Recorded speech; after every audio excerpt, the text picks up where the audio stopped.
شرک کب شروع ہوا تھا اور دنیا کا سب سے پہلا مشرک کون ہے؟ کیونکہ سورۃ البقرہ آیت نمبر 213 میں واضح لکھا ہے کہ پہل سب لوگ ایک ہی دین پر تھے، اختلافات بعد میں آئے۔ ان اختلافات کا بانی کون ہے؟ دیکھیں، اولین بانی تو بزرگ تو ان کا ظاہر ہے شیطان ہی ہے نا جی۔ سب سے پہلا شرک تو اسی نے کیا ہے نا۔ شرک صرف یہ تو نہیں کہ خدا کے ساتھ کسی کو شریک ٹھہرایا جائے، شرک یہ بھی ہے کہ کوئی شخص اپنی خواہش نفس کو اپنا خدا بنا لیتا ہے۔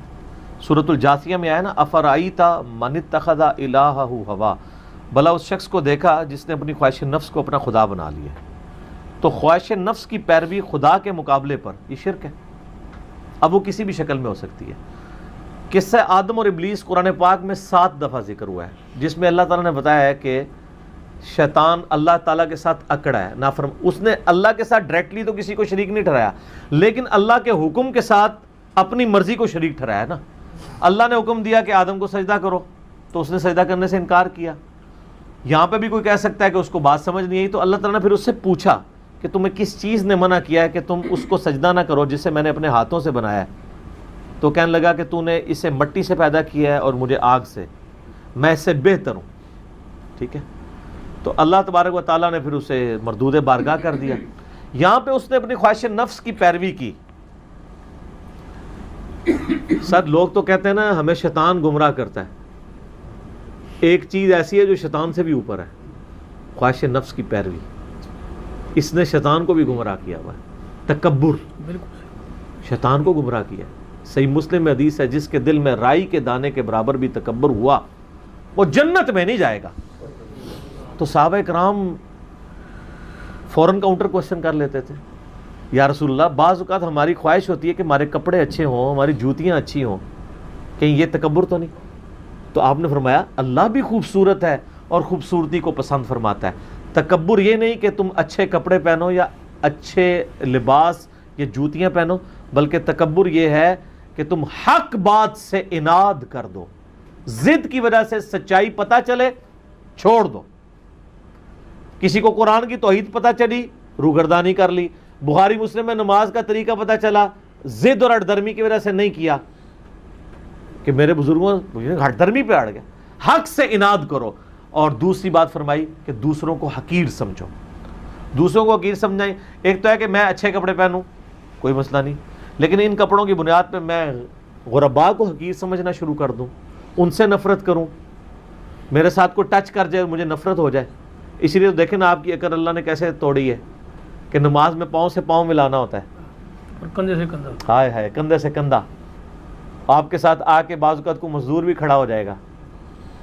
وہ ایک مسلمان ہوا نا امریکن، اس نے کتاب لکھی، پھر سر تسلیم خام ہے، امریکن تھا، سر تسلیم خام ہے جی، یہ کتاب اردو میں ترجمہ ہوا ہے، سر تسلیم خام ہے، بڑی لمبی سٹوری ہے اس کی۔ بال اس میں وہ کہتا ہے جب مجھے اسلام کی یہ چیز پسند آئی، جب جمعے کی نماز کے لیے گیا، کہتا ہے میں چٹا، میرے ساتھ آ کے ایک کالا کھڑا ہو گیا ابشی، اور میرے پاؤں سے پاؤں ملا رہا ہے۔ تو کہتا ہے میں جب نماز میں رکوع میں گیا تو میں نے کالے اور سفید پاؤں ساتھ ملے ہوئے دیکھے نا، تو مجھے فرسٹ ٹائم احساس ہوا کہ اچھا اللہ نے اس لیے نماز میں حکم رکھا ہے کہ تکبر نہ آئے۔ ایک ہی صف میں کھڑے ہو گئے محمود و ایاز، ٹھیک ہے، تو نہ کوئی بندہ رہا نہ کوئی بندہ نواز۔ تو یہ نہیں اسلام کی خوبصورتی ہے۔ یہ صحیح بخاری میں 725 نمبر حدیث ہے کہ نبی علیہ السلام حکم دیتے تھے کہ پاؤں سے پاؤں ٹچ کر دو، یلزقو کے الفاظ ہیں، ٹچ کرنے۔ تو اللہ تعالیٰ یعنی اس کی مدد سے تکبر کو دور کرتا ہے۔ تو یہ یعنی تکبر وہ چیز ہے، انا وہ چیز ہے جس نے شیطان کو شیطان بنایا ہوا ہے۔ اور یہ بھی لیکن یاد رکھیے گا، اچھے کپڑوں والے بھی ذرا تھوڑا سا اس میں بھی خیال رکھیں کہ ابو داؤد میں حدیث ہے جس نے دنیا میں شہرت کا لباس پہنا، اللہ تعالیٰ اسے ذلت کا لباس پہنائے گا۔ اور جامع ترمذی میں حدیث ہے کہ جس نے دنیا میں جان بوجھ کے اچھے لباس کو ترک کر کے سادگی کا لباس پہنا، گند مند نہیں، اچھے سے سوال لوگ سمجھتے ہیں کہ شاید کوئی میلے کپڑے پہن کے آ جائے، وہ تو منع ہے، سادگی کا لباس پہنا، اللہ تعالیٰ اسے جنتی خلا پہنائے گا۔ سبحان اللہ، ٹھیک ہے۔ اور یہ بھی حدیث ہے ابو داؤد اور مسند احمد کے اندر کہ ایک شخص نبی علیہ السلام کے سامنے آیا، اس کے کپڑے گندے تھے، آپ فرمائے سے کوئی چیز نہیں ملتی کہ اپنے کپڑے ہی دھو لیتا۔ اور ایک شخص آیا جس کے بال بکھرے ہوئے تھے، آپ فرمایا تجھے کوئی کنگھی نہیں ملی کہ بال ہی سنوار لیتا؟ اور پھر آپ علیہ السلام نے یہ بھی فرمایا، ابو داؤد میں مسند احمد موجود ہے، کہ جس کو اللہ نے نعمتوں سے نوازا ہے نا، تو اللہ کی نعمتوں کا اثر اس بندے پر دکھائی دے تو اللہ اس چیز کو پسند فرماتا ہے. یعنی بالکل بھی نہیں ہونا چاہیے ایسا معاملہ، لیکن بہت ایکسٹریم بھی نہیں کراس کرنی چاہیے. تو پیون لگا کے لباس پہننا بھی سنت ہے، یہ کوئی منافی نہیں اس کے. تو وہ تکبر سے بات شروع ہوئی کہ یہ دنیا میں اختلاف پیدا کیا ہے، سب سے پہلے شرک پیدا کیا ہے شیطان نے اپنے نفس کی پیروی کر کے، اور پھر وہی چیز آگے ٹرانسفر ہونا شروع ہو گئی ہے. باقی یہ جو آیت آپ نے پڑھی وہ میں نے نکال لی اسی وقت ہی، سورۃ البقرہ کی آیت نمبر 213. اعوذ باللہ من الشیطان الرجیم. یہ آیت الاختلاف ہے، اسے کہتے ہیں، اس کا نام ہے آیت الاختلاف. مختلف آیات کے نام ہے نا، آیت بر بھی ہے، بالکل ٹھیک ہے نا، اسی طریقے سے یہ آیت الاختلاف ہے. کان الناس امتا واحدہ، پہلے ساری انسانیت ایک ہی عقیدے پہ تھی، ایک ہی امت تھی. فبعث اللہ النبیین مبشرین ومنذرین، پھر اللہ تعالیٰ نے نبیوں کو بھیجا خوشخبری دینے والا اور ڈر سنانے والا. وانزل معہم الکتاب، ان کے ساتھ کتاب بھی نازل کی، بالحق، حق کے ساتھ. اور وہ حق کیا تھا؟ پرپسفل چیز کیا تھی؟ لیحکم بین الناس، تاکہ لوگوں میں وہ فیصلہ کریں، انصاف کے ساتھ فیصلہ کریں اس کتاب کے ذریعے. فی مختلفو فی، اس بات میں جس میں وہ اختلاف کرتے ہیں. تو اللہ تعالیٰ نے یعنی انسانیت کی ہدایت کے لیے پیغمبروں کو مبعوث کیا، ان کے ساتھ کتابیں نازل کی، لیکن بعد میں کیا ہوا؟ وہ مختلف فی ہی، اس میں اختلاف نہیں کیا مگر الا الذین اوتوہ من بعد ما جاءتہم العلم، بعد اس کے کہ ان کے پاس العلم آ گیا تھا. جاءتہم البینات، روشن دلائل آ گئے تھے. ان لوگوں کے پاس جن کے پاس روشن دلائل آئے، انہوں نے اس کے بعد بھی اختلاف کیا، بغیم بینہم، آپس کی ضد کی وجہ سے. یہ ضد اتنی بری چیز ہے کہ انسان ضد میں آ جائے نا تو بعض اوقات دوسرے کی صحیح بات کو بھی غلط کہہ دیتا ہے، جس کی پریکٹیکل مثال آج کل آپ دیکھ رہے ہیں. پہلے ایک وہ سعودیہ کے مولوی کا کلپ آیا، پھر ایک پاکستان کے مولوی کا کلپ آیا کہ یہ مولا علی کہنا تو ٹھیک ہے، حدیث سے بھی ثابت ہے، لیکن چونکہ یہ دوسرے فرقے کا اس لیے نہیں کہنا چاہیے. اور ساتھ وہ آیت پڑھ رہے ہیں کہ یہود و نصارہ تم سے اس وقت تک راضی نہیں ہوں گے جب تک تم ان کی ملت پہ نہ آ جاؤ، تو لہٰذا مولا علی آپ نہ کہا کریں. یہ مولا علی یہود و نصارہ کہتے ہیں؟ کیا مولا علی کا تعلق یہود و نصارہ کے ساتھ ہے؟ کل کو آپ بریلویوں کی ضد کی وجہ سے نبی علیہ السلام کی تعریف بیان کرنا بند کر دیں گے، چونکہ بریلوی غلو کرتے ہیں اس لیے ہم نبی کی تعریف ہی بیان نہیں کریں گے. نعوذ باللہ. جو چیز ثابت ہے وہ بیان کریں. تو یہ بغیم بینہم ہے، ضد کی وجہ سے. فہد اللہ الذین آمنوا لما اختلفوا فیہ من الحق بإذنہ، تو اللہ تعالیٰ نے ہدایت دی، یا اللہ تعالیٰ ہدایت دیتا ہے ان لوگوں کو جو اس معاملے میں اختلاف کر رہے ہوتے ہیں، اپنے اذن کے ساتھ سچائی کی طرف رہنمائی کرتا ہے. یعنی جو کتابوں کو فالو کر لیں گے ان کو ہدایت مل جائے گی. واللہ یہدی من یشاء، اللہ تعالیٰ ہدایت اس کو دیتا ہے جو ہدایت چاہتا ہو. یہ بھی معنی ٹھیک ہے، اور یہ معنی بھی ہے کہ اللہ تعالیٰ جس کے لیے چاہتا ہے اسے ہدایت دیتا ہے، الی صراط مستقیم، سیدھے راستے کی طرف. تو یہ اختلاف پہلے واقعی شرک کوئی نہیں تھا، آہستہ آہستہ شرک آیا. گناہ تو آپ کو پتا ہے پہلے دن ہی شروع ہو گیا نا. قابیل نے حابیل کو قتل کر دیا، جو سورۃ المائدہ میں آتا ہے. تو اس کی وجہ سے اللہ تعالیٰ فرماتا ہے ہم نے پھر بنی اسرائیل پہ یہ بات لکھ دی تھی کہ جس نے ایک انسان کو قتل کیا گویا اس نے پوری انسانیت کا قتل کیا، اور جس نے ایک جان کو بچایا گویا اس نے پوری انسانیت کو بچایا. تو پہلے سارے ہی اللہ کے ماننے والے تھے، موحدین تھے، پھر آہستہ آہستہ کرتے ان کے اندر شرک آنا شروع ہوا. حضرت آدم علیہ السلام کی اولاد میں، حالانکہ ان کے پاس انبیاء کا علم بھی موجود تھا، اس کے باوجود وہ شرک میں پڑ گئے، کیونکہ کتابوں سے روگردانی کی. بابوں سے روگردانی نہیں کی، کتابوں سے کی. بابوں کو تو سر پہ بٹھایا نا، تو شرک کیا ہے. سورہ نوح کے اندر ہم پچھلی دفعہ ہم نے پڑھا تھا نا کہ پہلی دفعہ جو شرک شروع ہے وہ کیسے شروع ہوا تھا. حضرت نوح علیہ السلام کے ماننے والوں میں کس طرح شروع ہوا تھا کہ وہ 5 بزرگ تھے جن کے نام کے اوپر انہوں نے بت بنائے ہوئے تھے. اور ان کی ہسٹری کیا تھی؟ وقت کا پیغمبر آ رہا ہے اور وہ پیغمبر کو چھوڑ کے بابوں کے پیچھے لگے ہوئے ہیں. یہ سورہ نوح کے اندر اللہ تعالیٰ فرماتا ہے کہ وہ کیا کہتے ہیں اپنے ساتھیوں کو پکا کرنے کے لیے اپنے فرسودہ عقائد کے اوپر. وہ باقاعدہ یعنی اپنے لوگوں کو پکا کرتے ہیں کہ اب تم اپنے بتوں کو نہیں چھوڑنا بلکہ ان ہستیوں کو پکڑنا ہے. ان کے نام بھی آئے ہیں.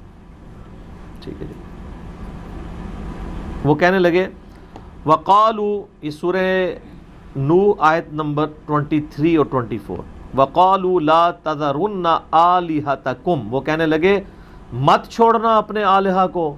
ولا تذرن ودا ولا سواعا ولا یغوث ویعوق ونسرا، مت چھوڑنا ود کو، سواع کو، یغوث کو، یعوق کو اور نصر کو.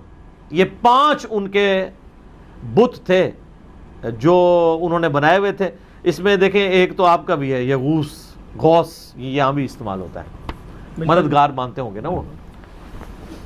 ان کا کوئی قصور نہیں، یہ 5 نیک بندے تھے. اسی کے کانٹیکسٹ میں صحیح بخاری میں ایک حدیث ہے کہ حضرت ابن عباس کہتے ہیں کہ یہ جو 5 بت تھے نا، یہ 5 نیکوکار بندے تھے جن کی تصویریں انہوں نے اپنے گھروں میں اور اپنی دکانوں میں لٹکائی ہوئی ہوتی تھی. اور یہ کہتے تھے ان کے پرانے بزرگ کہ یہ ہم نے تصویریں اس لیے لٹکائی ہیں کہ ہم ان بزرگوں کو یاد کریں کہ یہ کتنے نیک تھے، تو ان کی یاد ہمیں تازہ کرے گی، پھر ہم بھی اللہ کی طرف جائیں گے. لیکن تھیندے کیوں نہیں تھوڑی لینگویج اس طرح کی جی کہتے نا تھیندے پہلے تصویر ٹنگی کہ نہیں جی ہم کوئی ان کی بات تو نہیں کر رہے، ہمیں ذرا جذبہ پیدا ہو کہ یہ بھی تو بزرگ تھے نا. تو کرتے کرتے وہ پھر ابن عباس کہتے ہیں پھر آہستہ آہستہ وہ تصویروں سے پتھر رکھے نشانی کے طور پہ، پھر بت بن گئے، پھر ڈائریکٹ ہی ان کو پوجنا شروع کر دیا. بات خدا کی نسبت سے شروع ہوئی تھی تو خدا نکل گیا باہر بزرگ کو. جیسے پیر نصیر الدین نصیر صاحب نے بھی کتاب لکھی ہے نا، الجواہر التوحیدیہ فی التعلیمات الغوثیہ، شیخ عبد القادر جیلانی کی تعلیمات کی روشنی میں توحید کے موتی. اس میں وہ لکھتے ہیں کہ ہم کسی کو اونچا کرنے کے لیے اللہ کا نام اس کے ساتھ لگاتے ہیں، یہ ولی اللہ ہے. پھر کہتے ہیں آہستہ آہستہ اللہ تو ہٹ جاتا ہے، ولی رہ جاتا ہے پیچھے. جس دی وجہ نال انہوں اونچا کیتا ہوتا ہے اللہ تو سائڈ. اب دیکھیں یہ واقعی ولی کہتے ہیں، تسی ولیاں نوں نہیں مندے.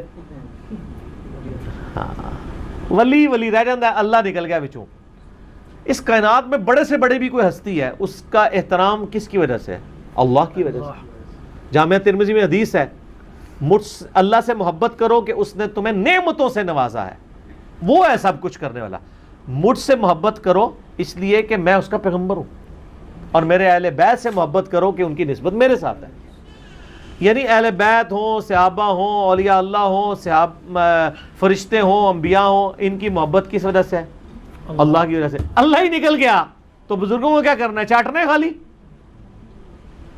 اور پھر بزرگوں کی تعلیمات بھی تو توحید کو اسٹیبلش کرنے کے لیے تھی نا. تو ابن عباس کہتے ہیں، اس بخاری کی حدیث میں آتا ہے کہ وہ پھر آہستہ آہستہ انہی کی پرستی شروع ہو گئے اور پھر بت بن گئے. اور اتنے بڑے وہ پکے بت بنے کہ وقت کا پیغمبر آگے بتا رہا ہے کہ یہ چھوڑ دو. وہ کہہ رہے ہیں ہم نے بزرگوں کو مت چھوڑنا، ود کو، سوا کو، یغوث کو، یعوق کو، نصر کو، لگے رہو. اور آج بھی یہی کرتے ہیں. ہم لوگوں کو کہتے ہیں کہ نبی علیہ السلام نے فرمایا، وہ کہتے ہیں نہیں اپنے بزرگوں کو نہیں چھوڑنا آپ نے. سیم چیز ہے. اسی میں کہتا ہوں مولوی اور بزرگوں کا فتنہ اتنا بڑا فتنہ ہے کہ پیغمبر کے مقابلے میں بھی جو فتنہ کھڑا ہوا ہے نا، وہ بھی بزرگوں کا اور علماء کا فتنہ ہے. یہ حضرت عیسیٰ علیہ السلام کی مخالفت کے لیے کوئی دیوبندی بریلوی اہل حدیث عوام الناس گئی تھی، انہوں نے دھرنا دیا تھا. علماء یہود نے دیا تھا نا. یروشلم میں گھسنے نہیں دیتے تھے پیغمبر کو. آپ کہتے ہیں یہ ہمارا مسجد میں درس کرنے تھے، ان کے بڑوں نے تو پیغمبروں کو نہیں گھسنے دیا. علماء یہود میں سے یہودی النسل تھے عیسیٰ ابن مریم. عیسیٰ علیہ السلام بنی اسرائیل میں سے تھے. چلو نبی علیہ السلام سے ان کا اختلاف تھا کہ یہ بنو اسماعیل میں سے. حضرت عیسیٰ تو یہودی النسل تھے، خود یہودی تھے، اور ان کو یہ یروشلم میں گھسنے نہیں دیتے تھے. وہاں جا کے چونکہ وہ جا کے ان کی غلطیاں ہائلائٹ کرتے تھے. پیغمبروں کا کام میٹھی میٹھی سنا کے سلانا نہیں ہوتا، بلکہ جگانا ہوتا ہے. ہاں جگانا ہوتا ہے، لوریاں دینے نہیں ہوتا.